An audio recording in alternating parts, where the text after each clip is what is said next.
Magandang araw po sa bawat isa. Ito po muli ang inyong lingkod, Brother Paul Litose, pastor po dito sa Jesus Christ Baptist Church, Santa Maria, Bulacan. And welcome po sa ating Time in the Word.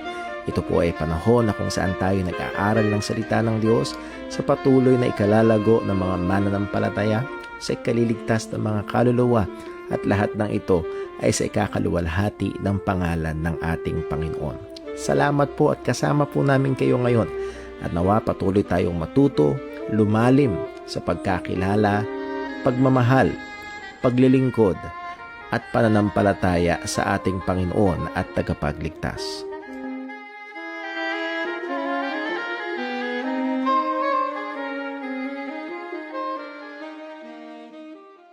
Isang mapagpalang gabi po muli sa bawat isa sa atin. Muli ho, welcome po sa ating Time in the Word. At tayo ho ay nagpapasalamat sa Diyos sa kanyang kahabagan at patuloy na biyaya ho sa atin. At tayo nakakapagpatuloy sa ministeryo pong ito. And ilan ho muna mga announcements and reminders, particularly para sa ating mga kapatid at sa JCBC bago tayo tumako ho sa ating pag-aaral ngayong gabi. Una po ay fast approaching po ang ating hong yearly youth conference, and salamat po sa mga kapatiran na nagpahayag ng kanilang suporta and also excitement sa gawain po na ito. Last year tayo ay pinayaan ng Panginoon ng mga young people from different churches to come at pinag-aralan ho ang salita ng Diyos po maghapon, and nandun yung fellowship, and we are looking forward this coming November 30. Napakaganda ng ating tema, Eyes Fixed on Heaven, coming from Colossians chapter 3, kung saan sinabi ng salita ng Panginoon na set your affections on things above. And yun ho ang atin hong goal. Ang mga kabataan ay makarating dito, makapakinig, mahamon ng salita ng Diyos, that they will be Christians living in the earth, pero merong punteriya, merong goal, at hindi yung mga makamundong bagay, kundi ang mga makalangit, spiritual na bagay habang nabubuhay ko dito sa mundong ibabaw. So pag-pray natin yan, nawa kumilos ang Diyos sa makapangyarihang paraan sa pagmiligtas at gayon din sa pagbabanal ng kanyang mga mananampalataya, and also who knows, maaring ito yung gamitin ng Panginoon na pagkakataon o kaparaanan upang tumawag pa ng mga dagdag na manggagawa para sa kanyang iglesia. So nawa ho ay patuloy tayo ipag-pray, suportahan, and just a reminder, meron tayong volunteer workers sign-up sheet, yung mga mag-volunteer, lalo na yung mga adults. We're looking forward sa manpower na magiging katuwang natin para yung ating mga young people ay makafocus doon sa event, sa mga gawain nila, and lalo na sa mga pangangaral ho ng salita ng Panginoon. So please do praying for that. And ina pa hong mga announcements po, meron tayong pinaplano na overnight church fellowship sa December 26 and 27. So please sign up po para dyan, para maalaman ho natin kung ilan yung paghahandaan natin at ganong kalaki yung place na i-rent po natin. And then also November 16, meron hong conference ito sa malapit, Bulacan Bible Conference o Bulacan Gospel Conference. Kung kayo ho ay interesado at kung kailangan nyo ng information, please let me know. And then also, pray natin yung ating mga gawain this coming Sunday, first Sunday ng October. Can you believe that? Napakabilis ng panahon, pero narito na ang October. And pag-pray ho natin, this first Sunday ng October, we'll be having our Lord's Supper. Ito, nakaraan lang, pinag-aralan sa Sunday School, ang Lord's Supper as part of our worship. And the number one point is to remember our Lord Jesus Christ. So paghandaan natin at nawa tayo magkasama-sama sa pagsamba, at yun din ay sa pagdaraos at pagdiriwang ng Lord's Supper. So yun ho ang ating mga announcements and reminders. Muli ho, salamat sa patuloy na pag-pray at isa, at patuloy ho natin ipanalangin ng isa't isa, at yun din ay patuloy tayong maglingkuran sa isa't isa sa biyaya ho ng Panginoon. So tayo ho ay sa pa ho palang announcement, kung hindi nyo pa ho nabisita ang YouTube site na ito, Faithful Bible Truths. Yan ho ay ministry na sinimulan ni Brother Boy Jose. So kung kayo ho ay may pagkakataon, please do visit, subscribe, panoorin nyo ho yung mga video, at kung maging blessing ho sa inyo, ay pakishare nyo ho sa iba upang maging blessing din naman sa kanila. Well, as of this moment, tayo ho muna ay dadako sa ating pananalangin at hingin natin ang tulong at gabay ng Panginoon sa atin upang tayo ay magpatuloy sa pag-aaral ng kanyang salita. Let us pray. Panginoon naming Diyos, aming Ama sa langit, maraming salamat po sa iyong kabutihan. Salamat o Diyos sa iyong mahabang pasensya. Salamat o Diyos sa iyong biyaya. Tunay, Panginoon, hindi namin kayang sukatin, hindi namin kayang bilangin. Tunay ang sinabi ng isang dati pang mangangaral na ang bawat hininga namin o Diyos, kami ay humihigop ng awa ng habag mo.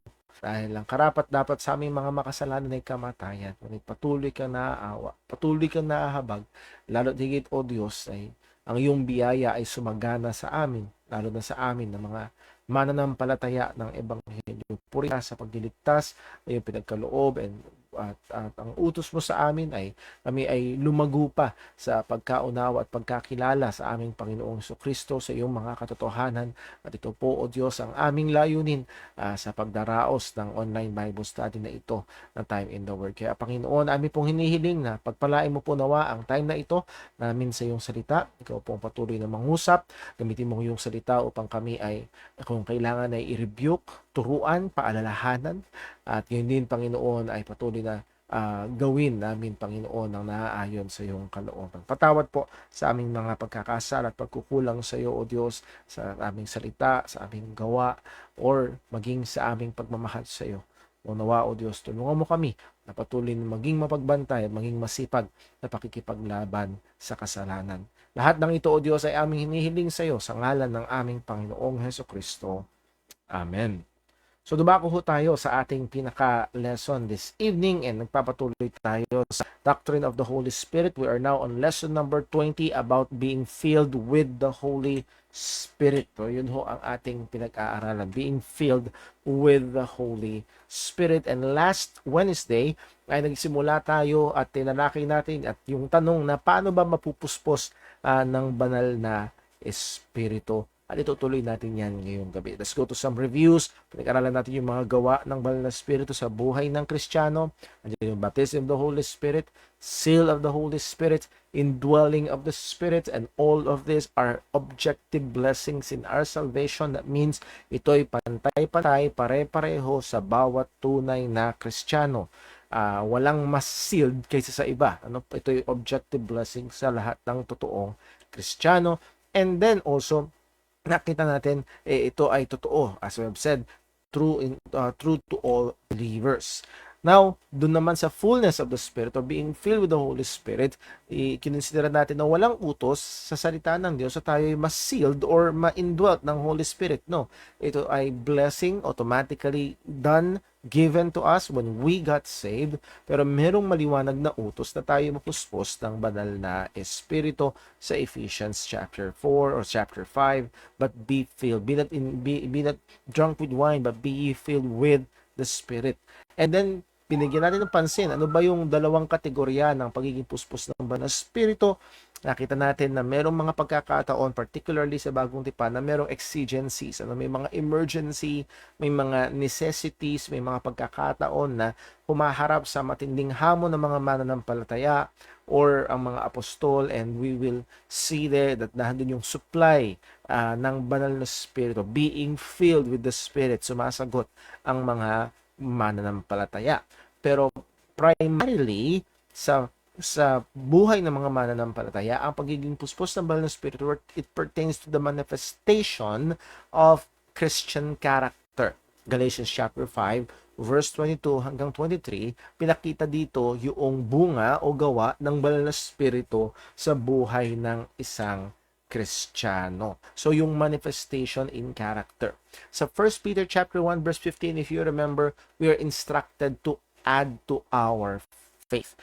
Add to your faith. Dagdagan natin. Inuutusan tayo na merong gawin. And then in Ephesians chapter 5 verse 18, we are commanded to let ourselves be filled with the Spirit. If you remember, but be ye filled with the Spirit, it is, yes, imperative. It is active, keep on being filled, and it is passive. Hindi tayo ang gagawa, kundi ang banal na Espiritu ang magpupuspos sa atin.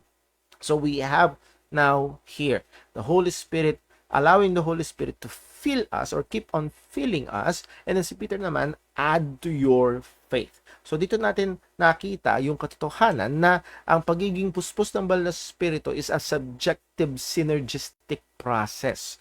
Ito ay subjective, meaning iba-iba sa bawat Kristiyano, iba-ibang level ang kalagayan ng kalaguan ng bawat Kristiyano. It is synergistic. There's not just one energy, merong dalawa or higit pa. And andito yung effort ng tao, add to your faith, and then yung kapangyarihan at gawa ng banal na spirito, be filled or keep on being filled by the Spirit. And this is a process. Ito'y patuloy at tuloy-tuloy na nangyayari sa buhay ng isang tunay na mananampalataya. So this is a subjective synergistic process that every believer goes through their whole Christian lives. Kailan natatapos to? Well, hanggat humihinga tayo bilang mga mananampalataya or hanggat kunin tayo ng ating Panginoon. Before that, nandun yung patuloy nating duty to add to our faith and to let ourselves to be filled with the Holy Spirit. Nakita rin natin na ang pagiging puspos ng banal na spirito ay merong 4 na bagay na tayo kailangan ikonsidera. Una, it is the centrality of God in Christ. Hindi pwedeng ihiwalay ang pagiging puspos ng banal na spirito sa Diyos o particularly sa gawa ng Diyos sa pamamagitan ni Kristo Jesus. Laging nakakabit yun doon. And sadly, sa maraming mga usapin, sa maraming mga pagtuturo about being filled with the Holy Spirit, it is disengaged or divorced from God and from Christ, from the gospel. So, makikita natin na dun pa lang ay pwede natin ikategorya na maraming usapin at maraming maraming ingay about quote-unquote being filled with the Holy Spirit is not really biblical sapagkat ito hiwalay sa Diyos at sa ebanghelyo ng ating Panginoong Hesukristo. And also, hindi lamang ito nakasentro sa Diyos, kay Kristo Jesus, it is the intensification of graces. Nai-intensify, lumalago, tumitindi yung fruit or yung work ng Holy Spirit na nakikita sa buhay ng isang mananampalataya. And then also, handun yung enabling to fulfill Christian duties. So habang tayo napupuspos ng banal na spirito, tayo ay nabibigyang kakayahan para masagawa yung mga kautusan at sinabi sa atin ng Panginoon. If you remember, we looked at Ephesians chapter 5. Nung sinabi sa verse 14, be filled with the Spirit. Mula verse 18 hanggang chapter 6, verse 9, this is all different horizontal relationship, husband and wives, parents and children, employer and employees, or servants and masters. So again, dito makikita yung fruit, yung gawa ng banal na spirito sa buhay ng bawat Kristiyano. So muli, napakaganda na sa Biblia, it enables us, binibigyan tayo ng kapangyarihan, ng kakayahan na ibuhay ito. Pagpuspos tayo ng banal na spirito. And number 4, blessed influence upon others. Meron itong influensya sa iba, nagmi-minister to sa iba, nag-encourage to sa iba. So yun ang ilan sa mga magagandang dulot ng pagiging puspos ng banal na spirito. Paumanin ho, kung medyo kinakain ko ng kaunti yung aking mga salita, meron akong singaw sa dila at nawa ay mabilisan ng gumaling. We are commanded to be filled with the Spirit. Again, malinaw po yan. Now, let yourselves be filled or keep on being filled by the Spirit. Now, the question is this: how are we to be filled with the Holy Spirit? So, muli, it is synergistic. Handun yung kilos ng banal na spirito, pero nahandun din yung ating obligasyon to add to our faith. So, how do we do this? Paano tayo magiging puspos ng banal na spirito? Nagbigay tayo ng warning last time, so hindi tayo hahanap ng 7 sure steps or 15 secrets how to be filled with the Spirit. Hindi naman tayo mag-undergo ng mga rituals and sacraments and magic words or formulas para tayo expose ng banal na Espiritu. Hindi rin naman ito sa pamamagitan ng feeling, na naramdaman mo siya. At yan yung madalas nangyayari sa mga charismatic Pentecostal, mararamdaman mo na lang. Or searching for a spiritual high. Yung parang kang walang iniwan para sa nagdroga, na hahay, ano. Yun yung hinihintay para quote and unquote maging puspos ng banal na spirit, or by spending time in a special spiritual place. Ngayon, merong lugar na merong tila baga mas malakas na signal ng banal na spirito, at magi-stay ka doon hanggang sa manuot sa iyo.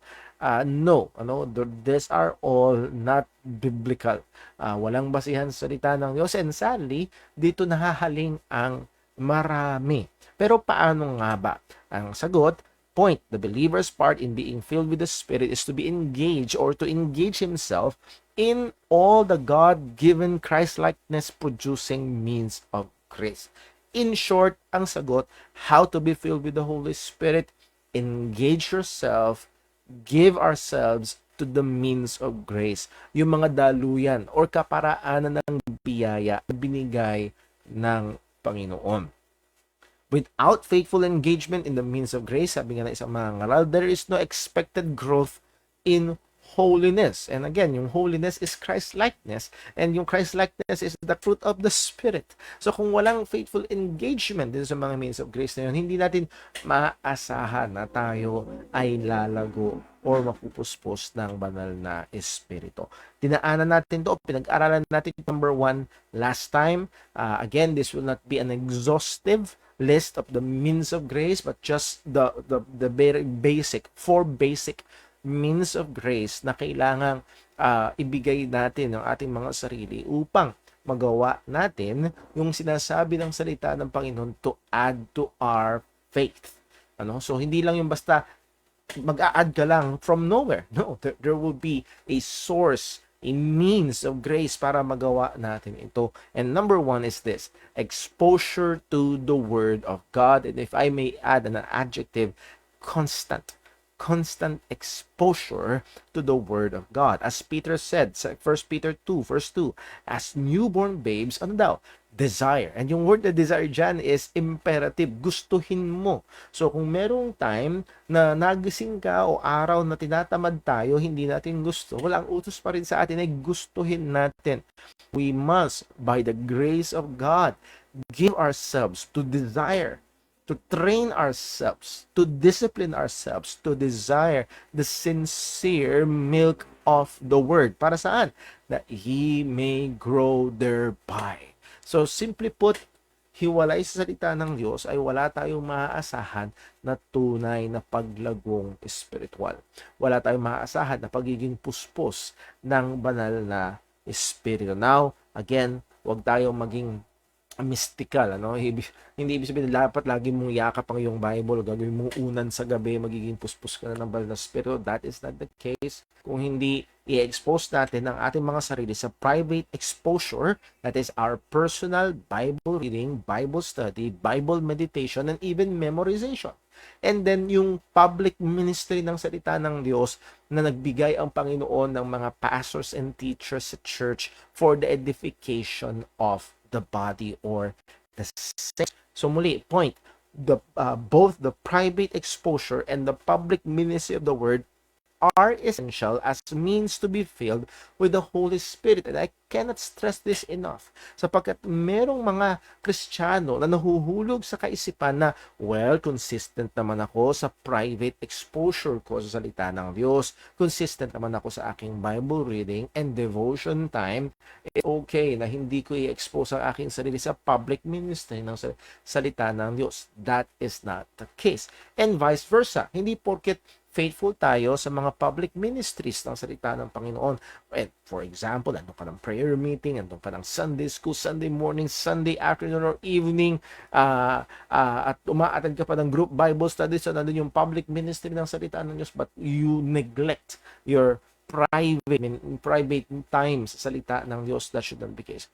Both are essential.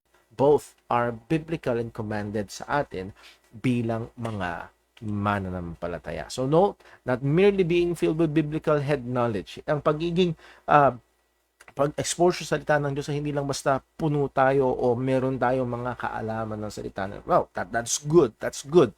Pero again, may warning ang salita ng Diyos, knowledge puff it up.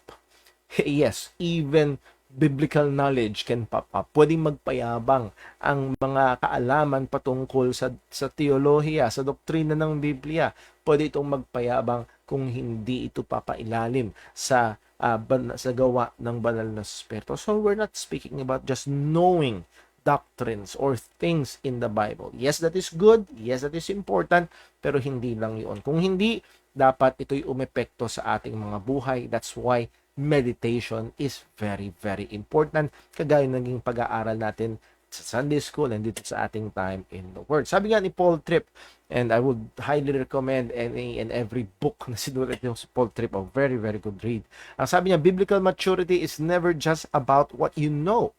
It is always about how grace has employed what you have come to know to transform the way you live. Whatever doctrine it is, doctrine of election unto salvation, doctrine ng patungkol sa ating Panginoong Hesus Kristo. If you remember, Philippians chapter 2, yung pagkakatawang tao ng ating Panginoong Hesus, what a wonderful antidote or gamot para laban sa kayabangan. So yung incarnation ay merong practical life application para durugin ang kayabangan. So muli, even this great doctrines of the Bible ay dapat nating pagbulayan at magkaroon dapat ng epekto sa ating mga pamumuhay. So it's not just what we know, but how grace had used what we know to transform the way we live. Doon natin makikita talaga yung Christian maturity. How we deal with paano tayo nakikipag-deal sa ating asawa, sa ibang kapatiran sa church, o sa ibang tao na hindi ligtas. So, no? How do we handle our situations? Nawa, itong mga katotohanan na ito ay umeepekto sa atin at doon natin makikita at masasubukan yung ating Christian maturity, or sadly the lack thereof kung kulang pa nga. And madalas ini-expose ng Diyos yung ating kakulangan at lalo pa nating pangangailangan ng kanyang biyaya. Well, yun yung pinag-aralan natin last time. Proceed tayo sa ilan sa mga means of grace. Number 2, persevering prayer life. Persevering prayer life. Ito again, kung magiging honest tayo, wala sa ating sumusobra sa pananalangin, lahat tayo ay kulang sa pananalangin. Nevertheless, let this be a reminder, an encouragement, a challenge para sa bawat isa sa atin. Pagdating sa prayer life, a prayer for spiritfulness and spiritual growth. Isa ito sa napakagandang prayer request sa Diyos, na tayo ay mapuspos ng banal na spirito. There's some examples. So again, merong mga theologian nag-advocate na praying the Bible. That is using the Bible patterns and para ito yung magpuno sa ating mga prayer requests sa Panginoon. And napakaganda itong pupuntahan natin sa Ephesians and Colossians. Sabi ni Apostol Pablo sa Ephesians chapter 1 verse 15, "Wherefore I also, after I heard of your faith in the Lord Jesus and love unto all the saints, cease not to give thanks for you, making mention of you in my prayer." So, lagi siya nagpapasalamat para sa mga Kristiyano sa Ephesus at lagi niyang pinagpe-pray ang mga Kristiyano sa Ephesus. Anong pinagpe-pray ni Apostol Pablo? Number 1, para sa mga Kristiyano sa Ephesus, that the God of our Lord Jesus Christ, the Father of glory, what? May give unto you the spirit of wisdom and revelation in the knowledge of Him. It concerns the knowledge about God, yung paglago, paglalim, paglawak natin sa pagkaalam ng mga katotohanan patungkol sa Panginoon. So this is a very, very good prayer request. When before you read the Bible, you study or meditate the Word of God, or before you come to church, pray that na, Lord, bigyan mo kami ng wisdom. I-reveal mo sa amin ang iyong mga katotohanan sa pamamagitan ng ministeryo ng iyong salita or pagbabasa ko ng iyong salita. So again, this is a wonderful, wonderful prayer request. Sa verse 18, ang sabi, the eyes of your understanding being enlightened. Okay? Again, hindi na tayo tumatanggap ng bagong revelation mula sa Diyos, kundi yung pagkaunawa natin, nabibigyang liwanag, nauunawaan natin yung mga katotohanan na napag-aaralan o nababasa natin, na ye may what? Know what is the hope of His calling, and what the riches of the glory of His inheritance in the saints, and what is the exceeding greatness of His power to usward, who believe according to the working of His mighty power. So again, ang sabi ni Apostol Pablo, lahat ng ito, yung prayer request niya, hinihiling niya na bigyan sila ng wisdom, ng revelation in the knowledge of God. Hinihiling niya yung eyes of understanding being enlightened. Why? That ye may know. At again, mga kapatid, kailangan kong pigilan, napakahalaga. Dahil ang tungtungan ng mananampalataya, kapag dumaraan ng maraming pagsubok, kahirapan, o mga kinakakatakutan, ay hindi yung pakiramdam natin, kung hindi yung nalalaman natin. Laging yun yung appeal ng scripture. If you remember, for example, a very familiar verse, Romans 8:28. And we know that all things work together for good. So nakatungtong dun sa ating nalalaman, na ye may know. At yun yung gusto ni Apostol Pablo na hindi lang again maging information sa Christian, but really that knowledge that transforms, that knowledge that takes hold, yung kaalaman na humahawak at naghuhulma sa atin.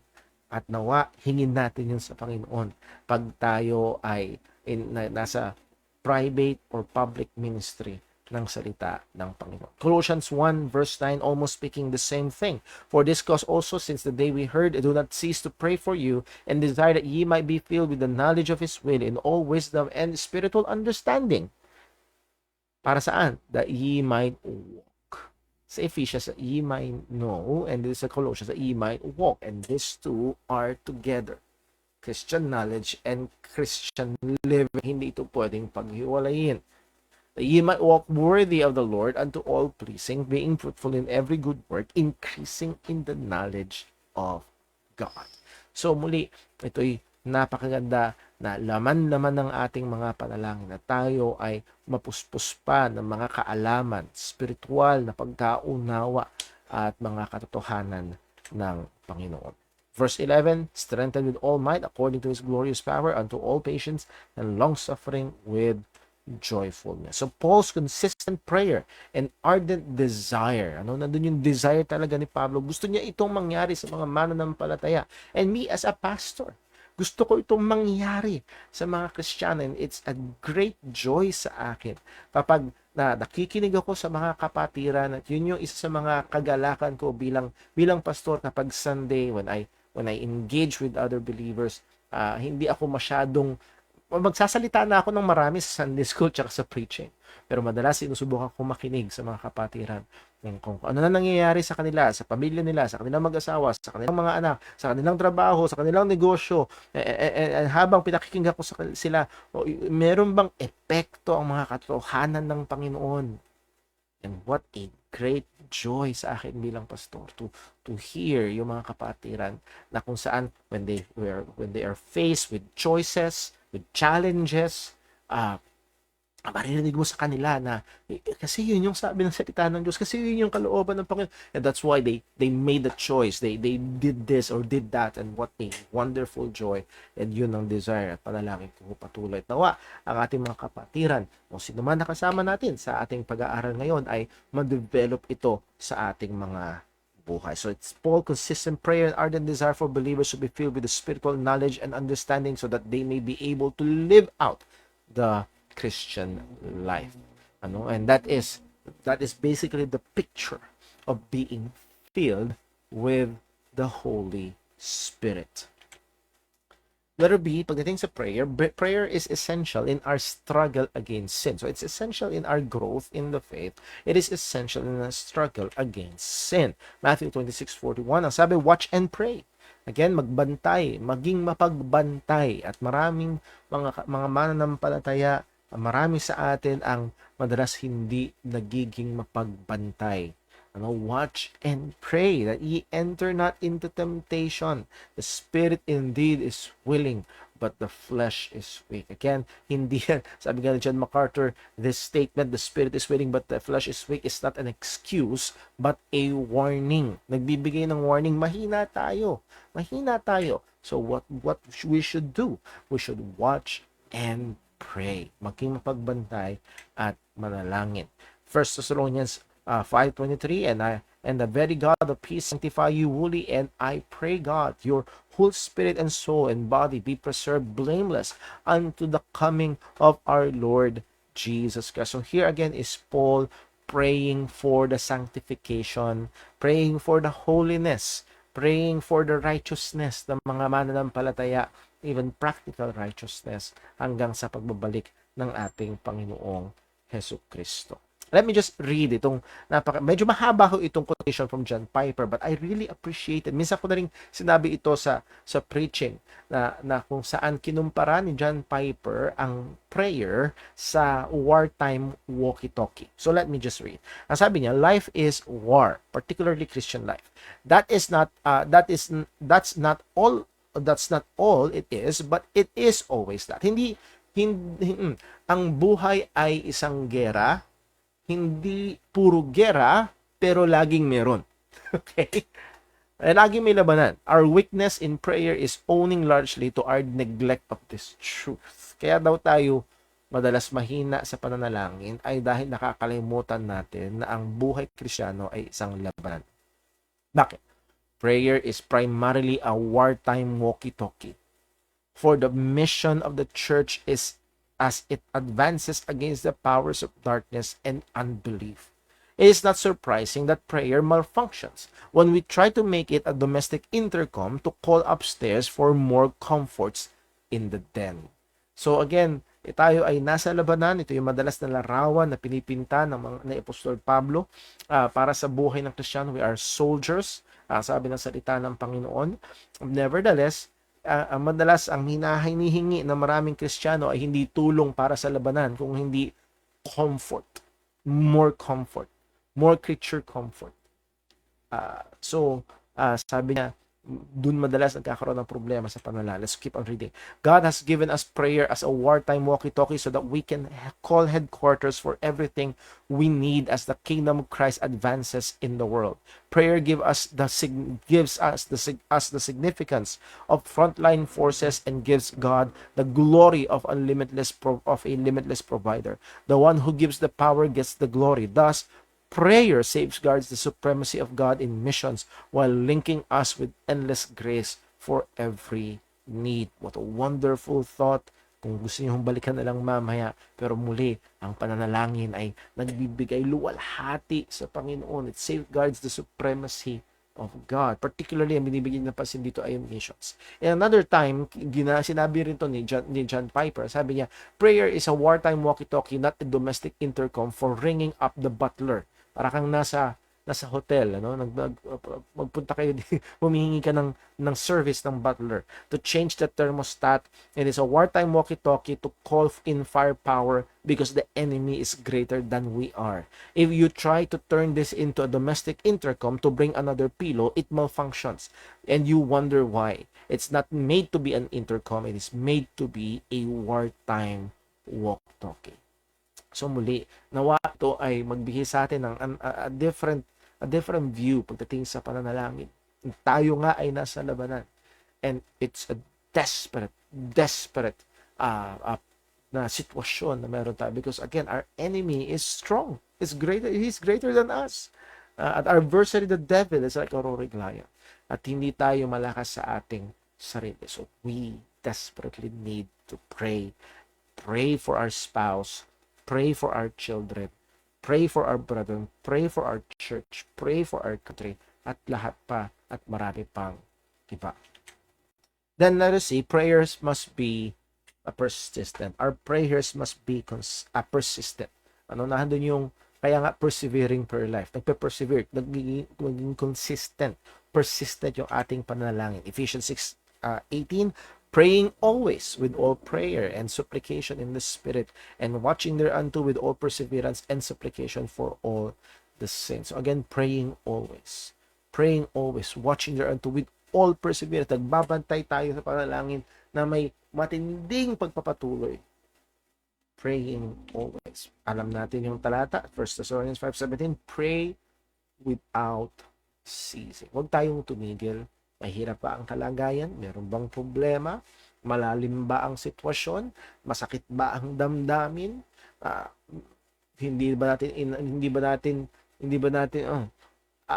nakakatakot ba yung sinabi ng doktor? Parating na yung mga bayarin? Pray without ceasing. Pray without ceasing. Luke 18 verse 1, nagbigay ng talinhaga, and I would like to encourage you to read that parable. But Jesus told them a parable to the effect that they ought always to pray and not lose heart. Ang mga mananampalataya, ang mga tagasunod ni Kristo should always pray and not lose heart. Tuloy-tuloy sa pananalangin.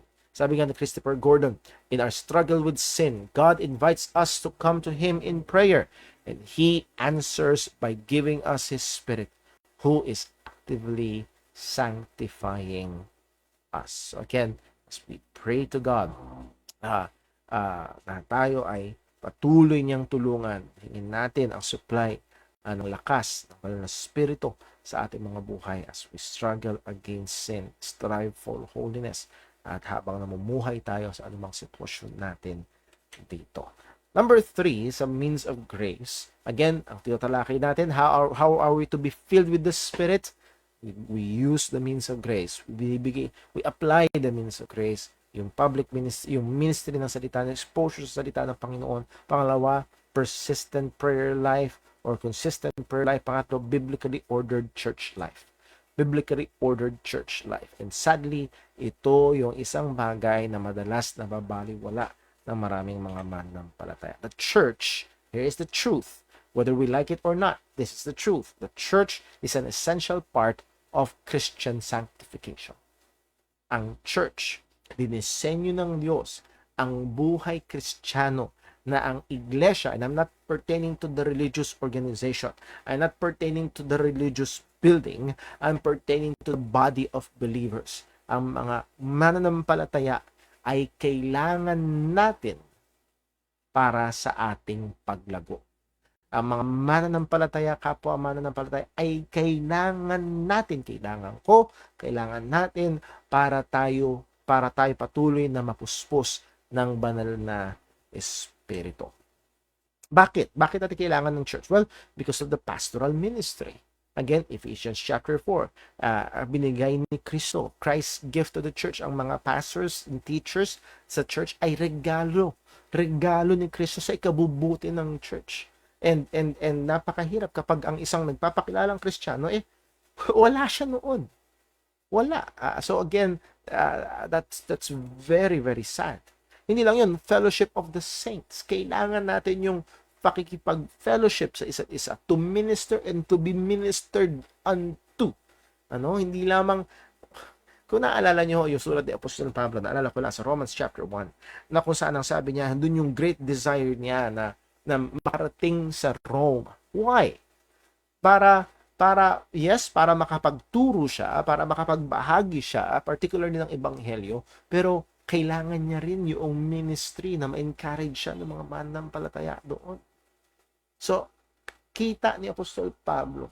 So, muli, kung darating tayo sa church na ang tingin lang natin ay ako ang kailangan nila, hindi.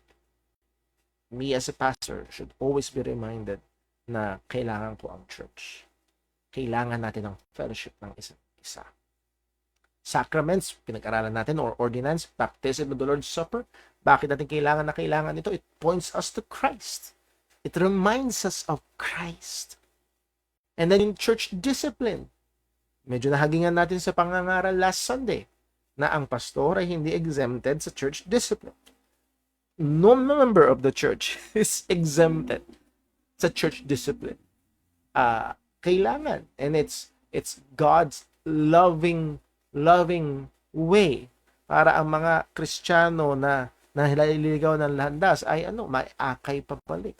Church discipline is an expression of Christ's love, of the church's love for its members. And then also, kailangan natin ng church to exercise our God-given gifts. Romans chapter 12. 1 Corinthians chapter 12. Yung merong mga gifts. Sabi nga ni Apostle Pablo sa 1 Corinthians, seeing therefore that you are zealous of gifts, seek that ye may excel for what? For edification of the church. So gagamitin mo yung gifts mo for the edification of the church. Hindi to be viral in social media. That is not the case.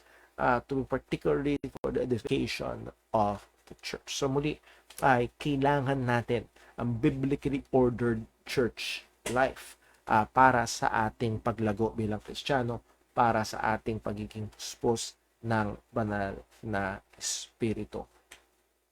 Hebrews 10:24, we know this passage hanggang 25, and let us consider one another to provoke one another to love and good works. We need one another to provoke one another to love and good works. Verse 25, not forsaking the assembling of ourselves together. This is not a suggestion. This is not an advice. It is a command. Huwag nating pabayaan ang pagtitipon. As the manner of some is, but exhorting one another as so much the more as ye see the day approaching. Again, point, God, in His perfect wisdom and love, has placed the church as an essential means of grace. Hindi ito aksidente. Hindi ito hindi ito minanipula ng mga pastor para lang, ang Diyos mismo ang naglagay at nagdisenyo sa kanyang perpektong karunungan at pagmamahal. Nilagay niya ang church ng isang bagay na kailangan natin para kaparaanan ng biyaya sa ating paglago, sa ating pagiging puspos ng banal na Espiritu. And number 4, dito tayo matatapos. Lastly, mortification of remaining sins. Siguro na-encounter nyo na, simuliosus et peccator, simultaneously just and sinner. Yes, tayo ay napatawad na. Yes, tayo ay nahugasan na. So, just. But at the same time, may nakatahan pa rin kasalanan, sinner. So, yun yung ibig sabihin ng bagay. And bilang mga Kristiyano, when we desire to do good, evil is present. Nakatahan pa rin sa ating mga kasalanan. Tayo ay merong obligasyon na labanan, patayin ang mga nakatahang kasalanan sa atin. Romans 8:13, for if you live after the flesh, ye shall die. But if ye through the Spirit do mortify the deeds of the body, ye shall live.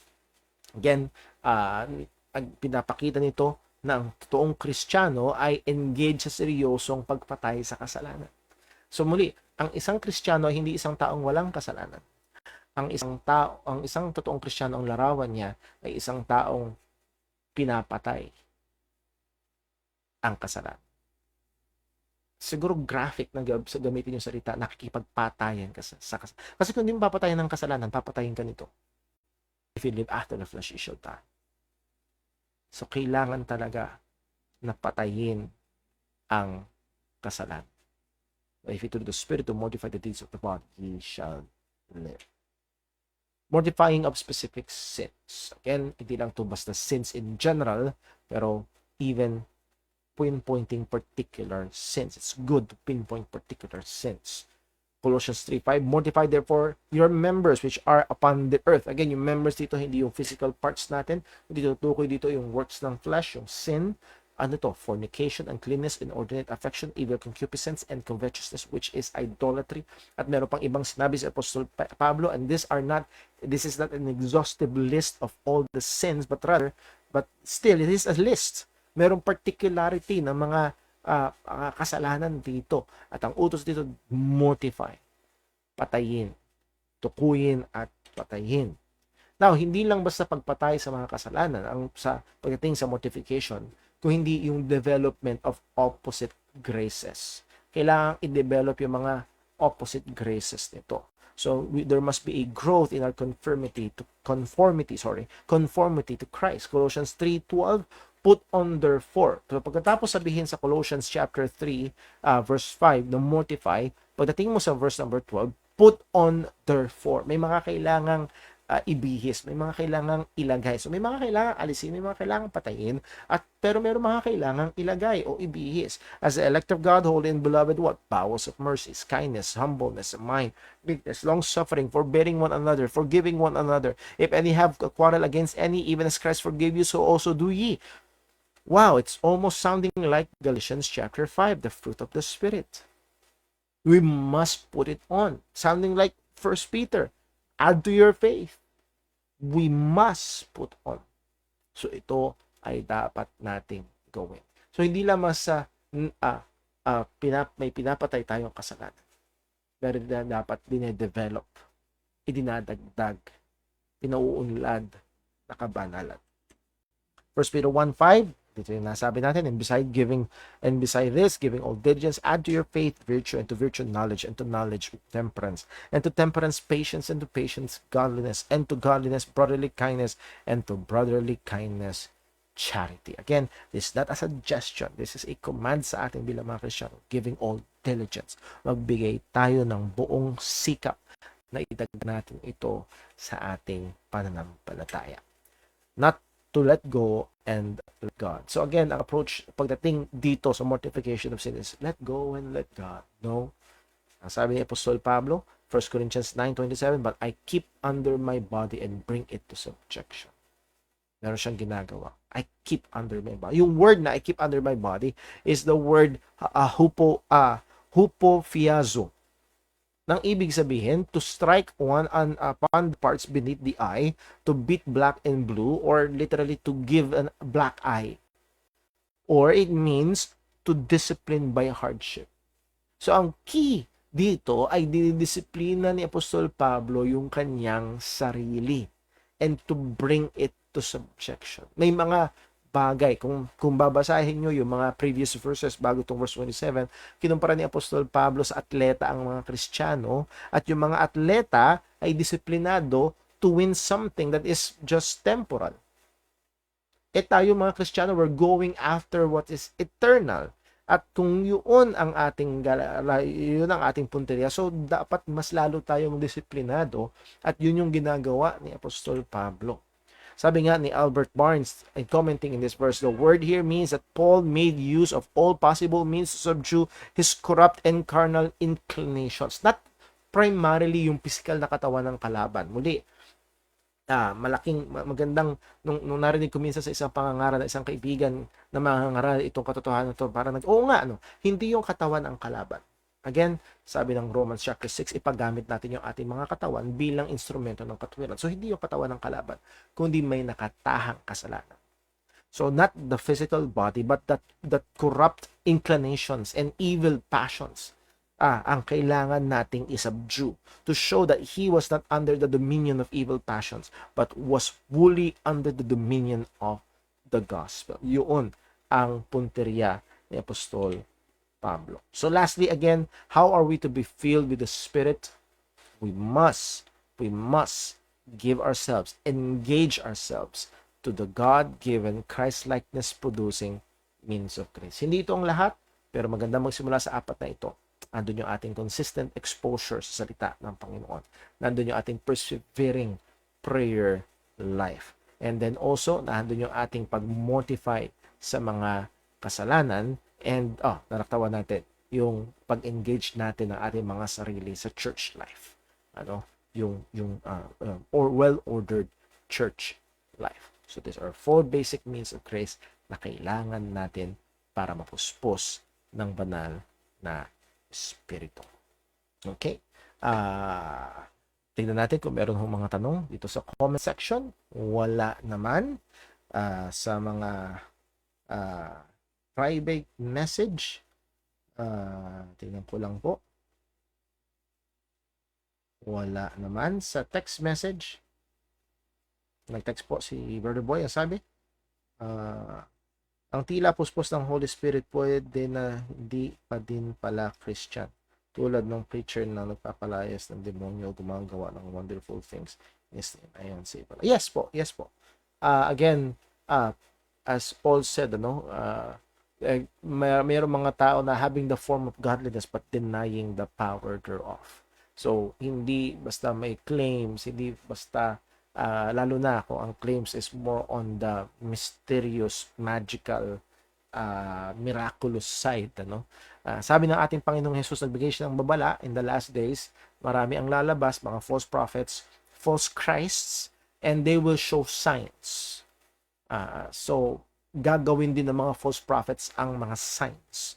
So, hindi safe na gawing basihan itong mga signs na ito. Ano, hindi porket may dala ng Bible, hindi porket may kahusayan, and so on and so forth. So, uh, uh, so maging maingat ho tayo doon. Pwedeng unsafe, pwede. Nevertheless, makikita natin na ang isang totoong Kristiyano sa ayon sa Bible ay nagpupursige pagdating sa kabanalan. Number next, gayon din naman, yung tila walang paglago sa spirito at madalas magkasala ay pwede siya palang tunay na Kristiyano. Right now, how do we differentiate the two? Yes, ang totoong Kristiyano ay pwedeng mahulog sa kasalanan. Ang totoong Kristiyano ay pwedeng, as we have said, subjective itong being filled with the Holy Spirit. May mga Kristiyano na mabagal sa paglago sa ilang parte ng kanilang buhay Kristiyano. Meron namang ibang Kristiyano ay mabilis sa ilang parte ng kanilang buhay Kristiyano. So, pwedeng maging isang totoong mananampalataya pero hindi pala tunay na maaaring sa ating pananaw ay hindi ganong kabilis. Pero ito ang makikita natin, merong direksyon. Merong direksyon. So again, ang pinakamarka ng isang totoong Kristiyano ay hindi yung perfection but the direction. Meron ba siyang direksyon na tinutunguhan? Pero kung ang direksyon niya ay patungo pa rin sa kasalanan, magandang tanungin siya, i-challenge siya. Dahil ang sabi ng salita ng Diyos, ang totoong Kristiyano ay hindi nagpapatuloy sa kasalanan. So muli, paano ma-differentiate? Isa sa mga binigay sa atin ng Panginoon ay yung church discipline. Again, kung siya ay, ayon sa tanong, ay madalas nagkakasala, hopefully, ay umaandar ang church discipline. Kung sakali man na siya ay membro ng isang malusog na iglesia, hopefully umaandar ang church discipline, hopefully nandun ang pagmamahal ng mga kapatiran, at kung sakali mang siya ay tawag magsisisi, siya ay magsisi. So, pag ang isang Kristiyano ay nagkasala, tinawag sa pagsisisi, isa sa magandang indikasyon totoong mananampalataya ay naahand yung pagsisisi sa kasalanan. Pero sadly, kung sakali man dumating siya doon sa kabila na hindi siya magsisi, lalo na dumating doon sa punto na the whole church is calling into repentance, na ayaw magsisi sa ang utos ng Panginoon, ay doon siya ituturing na hindi mananampalataya. Again, isa pang sinabi ng salita ng Panginoon, to them that believe He is precious. Mahalaga si Kristo. At isa yun sa hindi kayang pikiin ng isang tao. Yung iba, mahalaga yung religious group, mahalaga yung barkadahan, pero yung halaga ni Kristo. At isa ito sa mga as I've said kanina, no, isa sa joy ko ay makinig sa mga mananampalataya, sa mga kapatid sa church. Isa ito sa hinahanap ko, pinapakinggan ko, mahalaga ba si Kristo? Mahalaga ba ang Diyos? Mahalaga ba ang salita ng Diyos sa taong ito, sa pamilyang ito? Isa yon sa binibigyan ko pansin. At maaari napakatagal na sa church pero walang detection na mahalaga sa kanya si Kristo. So that's a very concerning thing. At kailangan gawin yung sinabi ng salita ng Diyos, to examine yourselves whether ye be in the faith, and to make your calling and election sure, which is sa mga susunod natin pag-aaral siguro ay pupuntahan po natin. So again, may mga markang sinabi ang salita ng Diyos. We can go through 1 John. As John said, these things I have written unto you that ye may know that ye have eternal life. So the book of 1 John is specifically ay written. Isa yun, hindi lang yun, pero isa yun sa mga pangunahing punteriya ni John, kaya niya sinulat ang epistle ng 1 John. So, kung sakaling may tanong patungkol sa mga marka ng isang tunay na mananampalataya, I would like to encourage you to go with that letter of 1 John. Okay, thank you very much po sa mga tanong, and hopefully tayo ay patuloy na magkasama-sama sa mga susunod nating pag-aaral ng salita ng Panginoon dito po sa Time in the Word. Tayo ay dumako sa ating closing prayer. Let's pray. Panginoon naming Diyos, aming Ama sa langit, maraming salamat po sa iyong kabutihan. Salamat, Panginoon, sa iyong katapatan.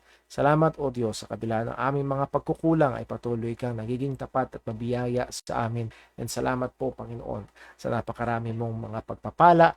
Oo, nakikita. Hindi lang basta amin nakikita, natitikman namin that you are truly good. Purihin ka, O Diyos, lalo't higit sa kaligtasan na meron kami kay Kristo Jesus. At Lord, aming hinihiling na sa aming mga napag-aralan ngayong gabi, ikaw po nawa ang patuloy na magturo sa amin, magpaalala sa amin as we as believers ay kailangan namin engage ang aming mga sarili sa means of grace. Bigyan mo kami ng sipag, pagnanasa sa iyong salita. Ganoon din, Panginoon, sa pananalangin. Sa pag-engage ng aming sarili sa church life. At yun din, Panginoon, sa patuloy na pakikipaglaban namin sa kasalanan. Nawa, patuloy kami mapuspos ng banal na Espiritu. Ang iyong mga anak ay patuloy na makita ang ebidensya ng gawa ng banal na Espiritu sa aming mga buhay. Patawad po sa aming mga pagkakasala. Ingatan mo po kami. Liyo mo kami sa anumang kasalanan.